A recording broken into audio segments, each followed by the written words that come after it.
All right, welcome back. First week of playoffs. Let's see how we did. I should get all of these right, shouldn't I? Because I know what I'm talking about, but we going to see. So the Panthers, they put up a grown man fight against the Rams, but they did fall short. They lost 34-31. Matthew Stafford, 304, three touchdowns, one interception. Nakua, 111 yards, typical business, one TD. Bryce Young had one of his better games, 264, one touchdown, one interception. Jalen Coughlin, he did his thing, 134, one TD.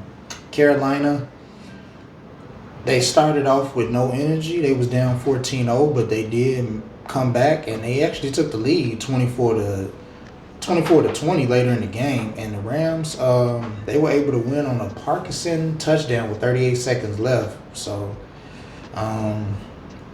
it's pretty much in a nutshell. I mean, Carolina really looked like they was finna get whooped, and they found a way to come back. This team has done that all year. They have they have shocked a lot of people. I don't even with them only winning 8 games. I don't think nobody thought they would win that many. This looked like a 3-4 team, and that's just because you didn't have a lot of certainty with this team. Bryce Young finally got him a receiver in McCallan. But other than that, you didn't really know where this team would go. And this team did put up a better fight than most people thought. They might actually be a team to look forward to as actually regaining the division title next year. So hats off to the Panthers. I know they got in on a loss and a technicality and all of that, but for them to go in the playoffs and not let that just be their highlight of the year, they actually played a pretty good game, man. They showed that, hey, we ready to compete with people. So next year, Carolina, make some moves, continue with the drafting, and go up. Don't get stagnant. I know people want to rely on young talent and think they just going to build their way up through that, but hey, if you need to make a move or something that's out there calling your name that you need, of course, on the defense, offense, you can always use more offense. Go ahead and pull the trigger and make it happen. Help Bryce Young, because this is the first time it looks like he actually has some help. So hats off to you guys. Hope y'all continue to go up.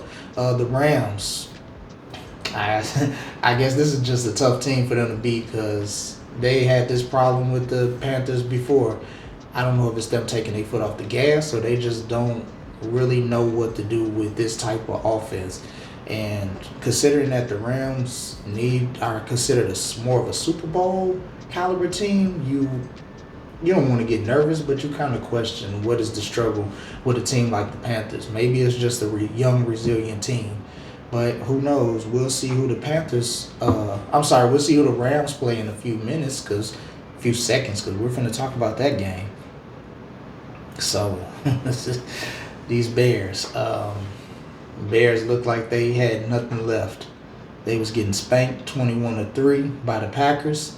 Packers was doing whatever they wanted to do. Caleb looked confused.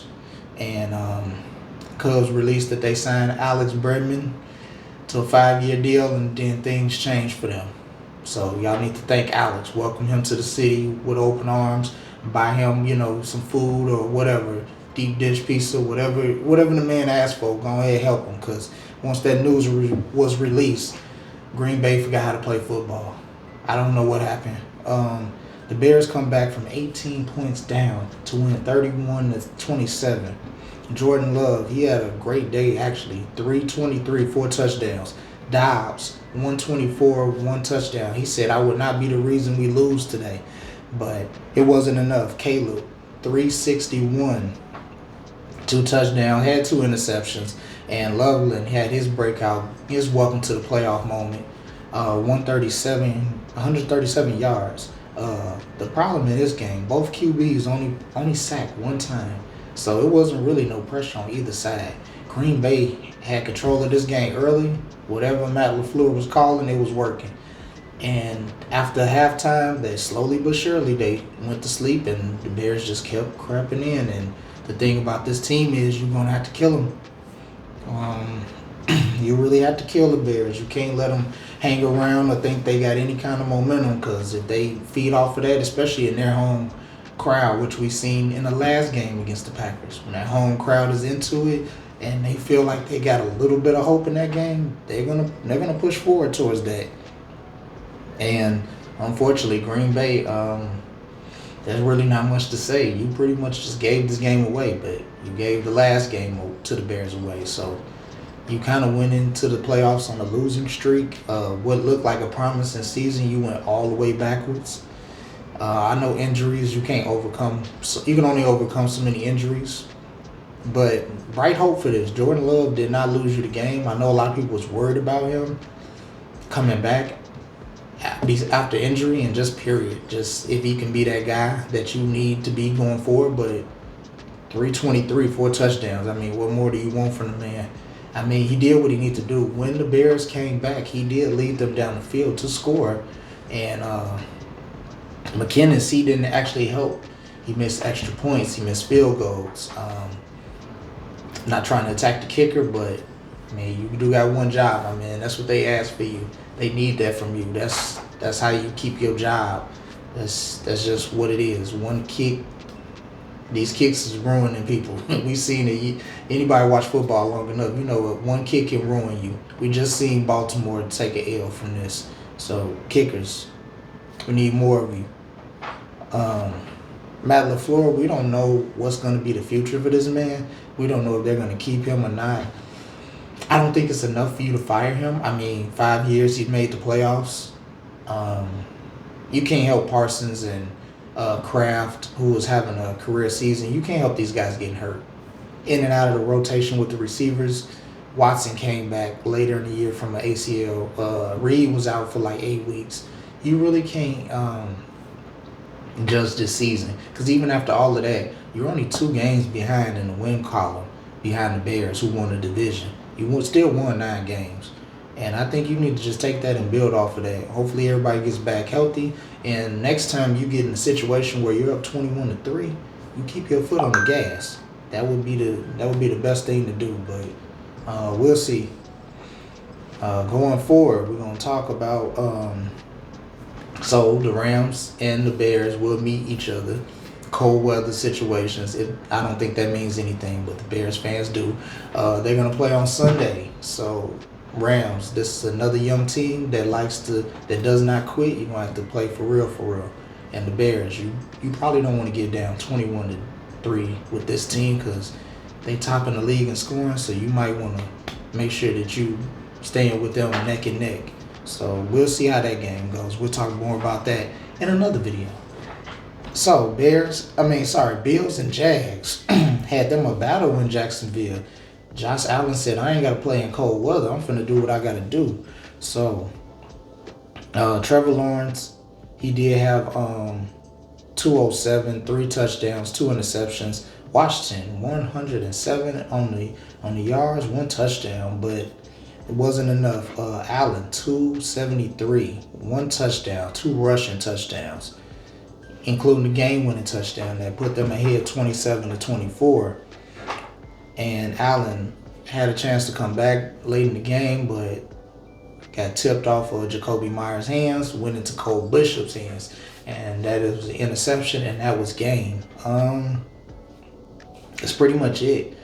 I know Jacksonville probably should have had more attack with the rushing, but they really didn't. I mean, you can't say they didn't. They had 149 yards between A-Chain, Tuen, and Lawrence. I mean, I think that's still a good game, but Buffalo has the worst run defense in the league. Maybe they didn't take enough advantage, but 149 yards. You would think that would get it done, right?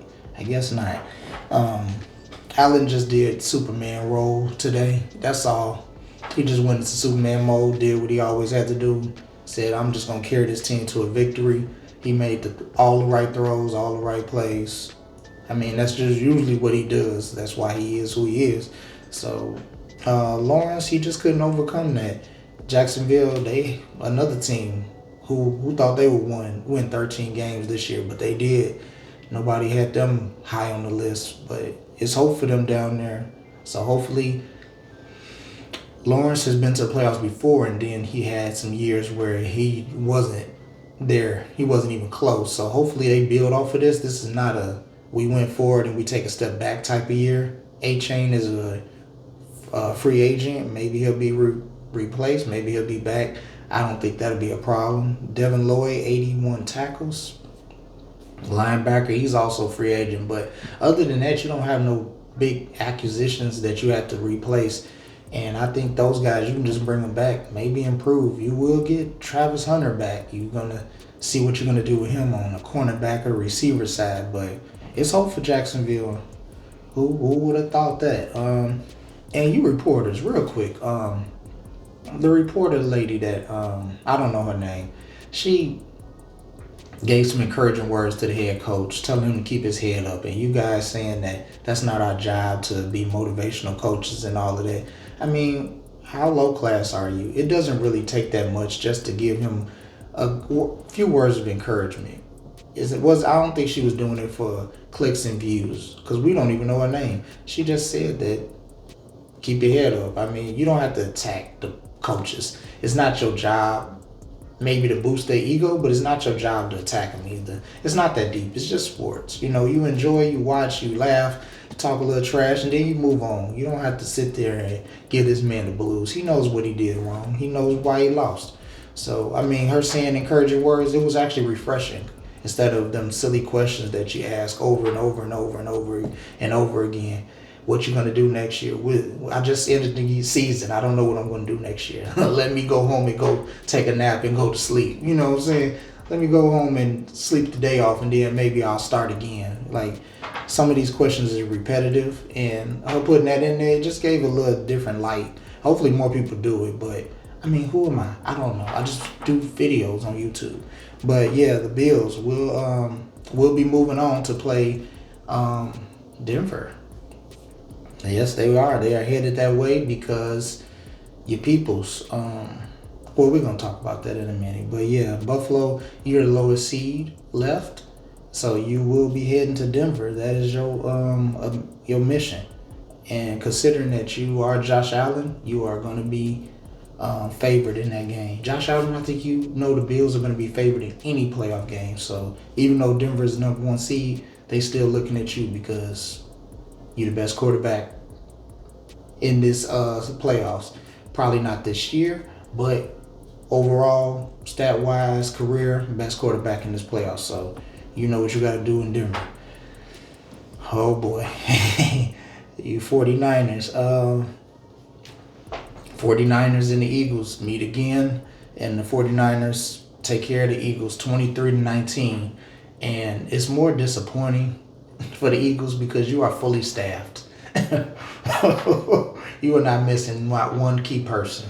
Hurts, 168, 1 touchdown. Barkley, 106. Brown, 3 catches, 25 yards. You might as well put me out there.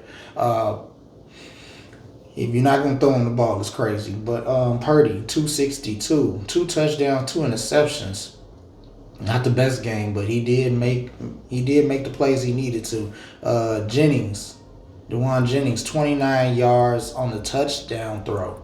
Yeah, he threw a touchdown. 45 yards receiving. And DeMarcus Robinson, OG kind of young, but still OG. 101 on the receiving, 1 touchdown. So Philly hit you with the 49ers hit you with the Philly special.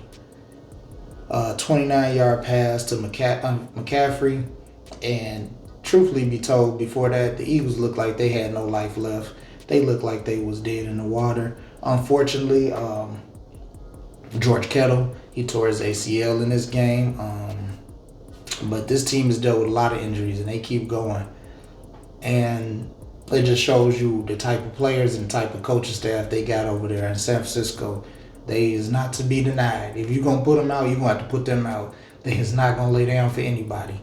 And going up to Seattle, that's going to be a big challenge. I know Seattle had their way with them defensively a couple weeks ago, but it's hard to beat a team consistently, because sometimes when you play a team in the division so many times, it could be a flip-flop, and this might be the time it flops for the 49ers. But I think that's going to be a really good game, because the 49ers, regardless of what happens to them, they don't quit.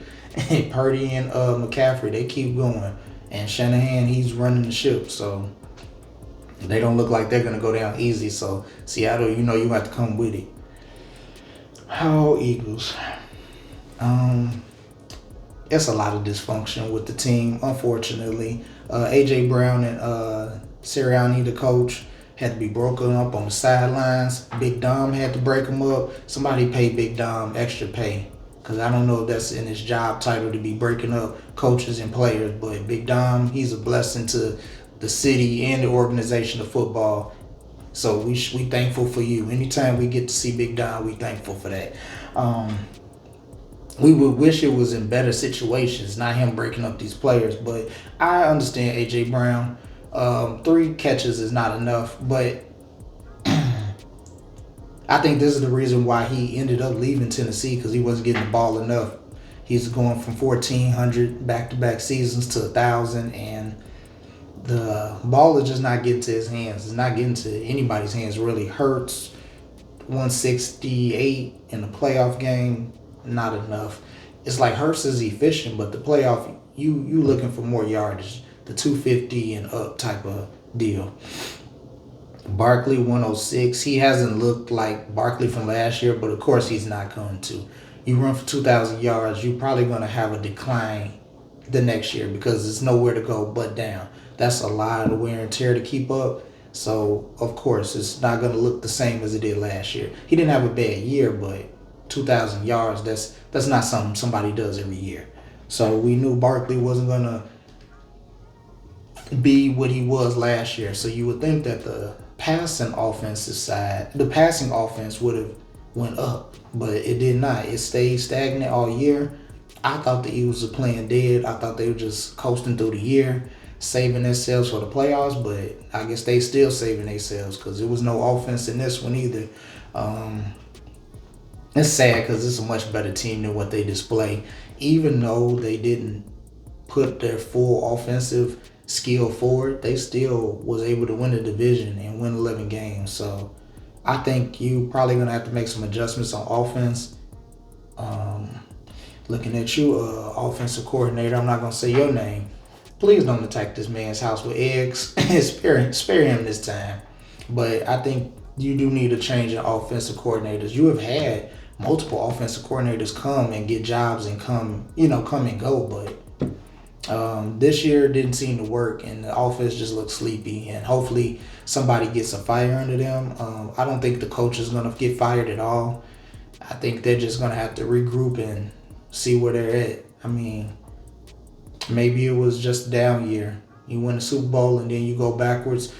But we've seen the Eagles go back and then come back up. So maybe next year we'll see how that goes with them. And then we have the Sunday game. Patriots versus the Chargers. Patriots, they slow grinded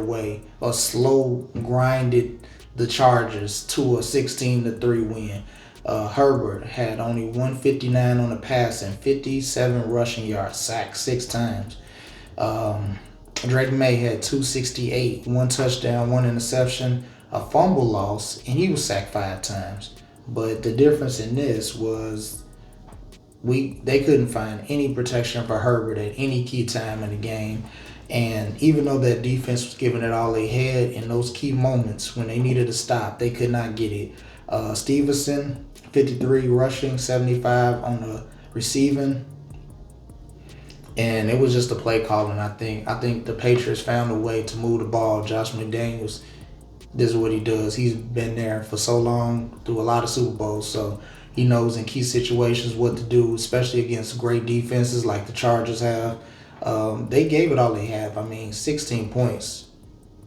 That's not a lot. And I mean, they only gave up 16 points, but they couldn't score anything offensively.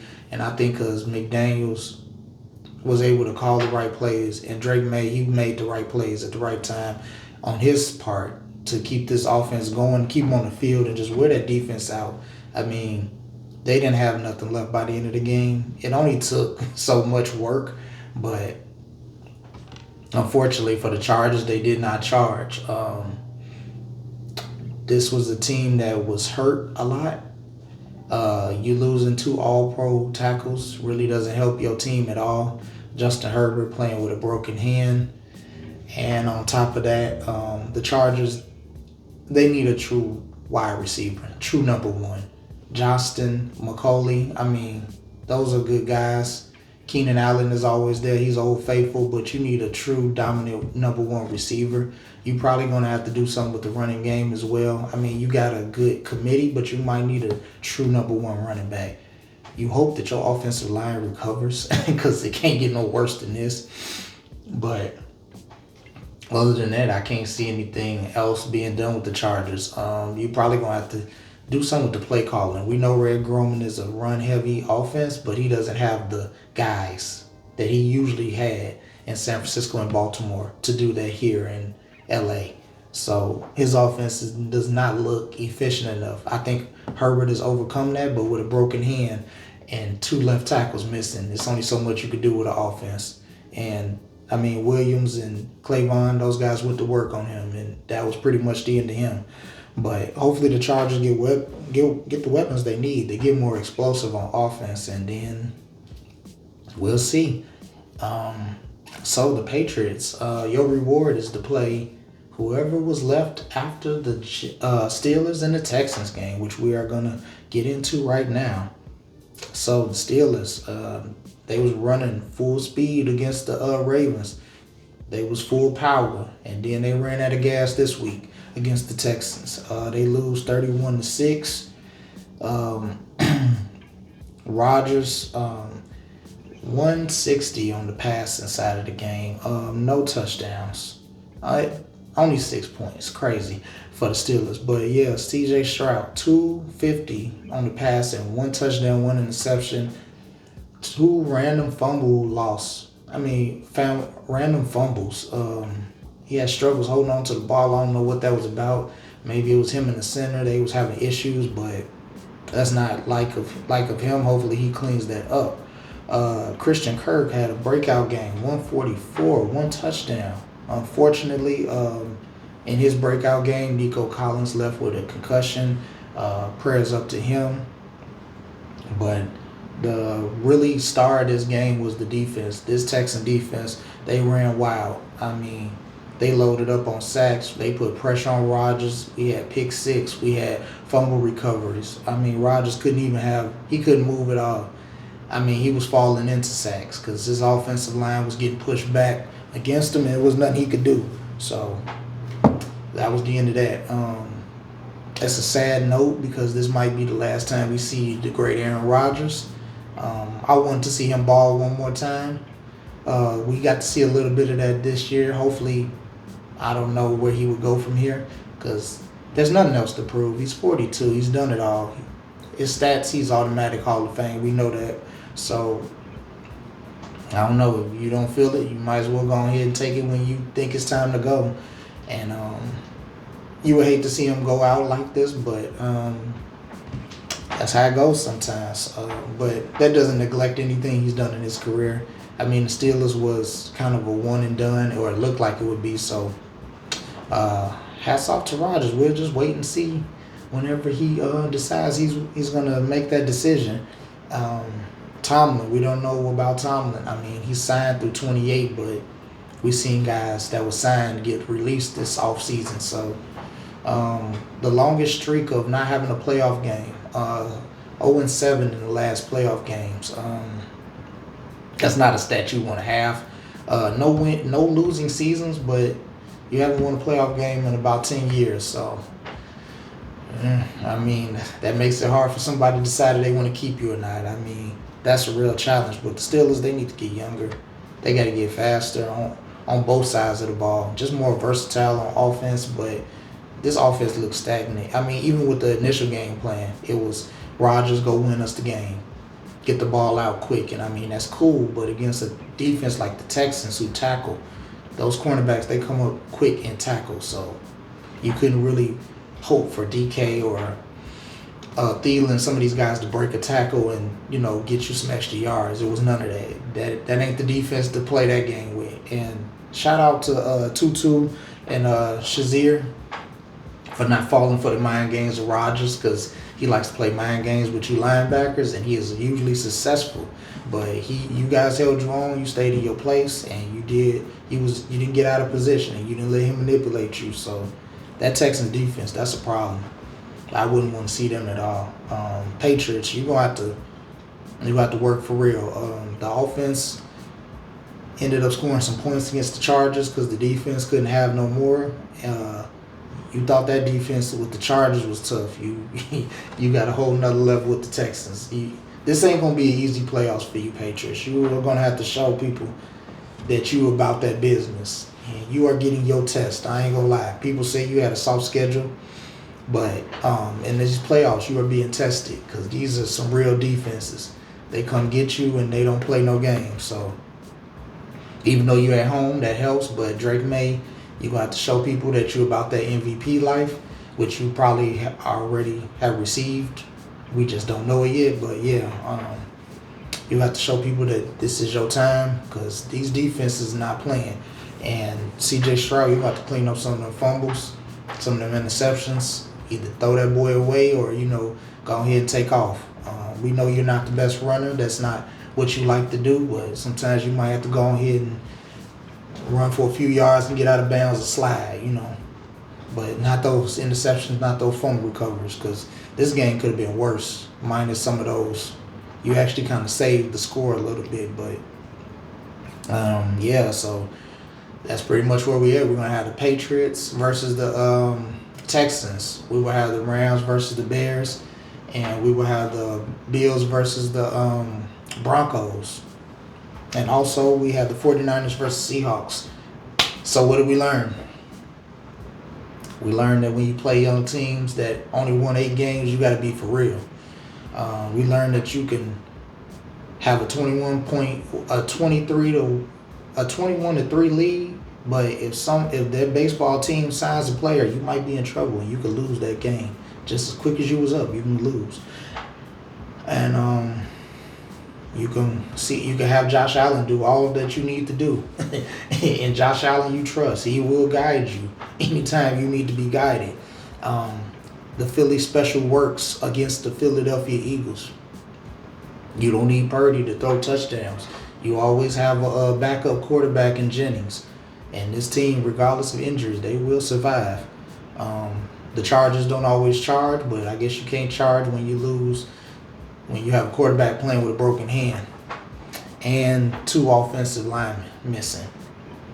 And we don't want to see nobody should ever want to play the Texans defense again.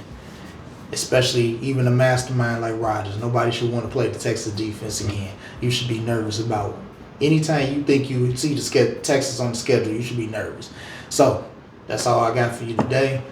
Next video, I will be talking about predictions again. I was 3-3. I'm gonna try to get better. I should have been about 4-5, but Philly and Green Bay, they let me down. I thought we had this in the bag, but they had other plans. So we'll see what we do this week. I appreciate y'all for watching. I'll catch you on the next video.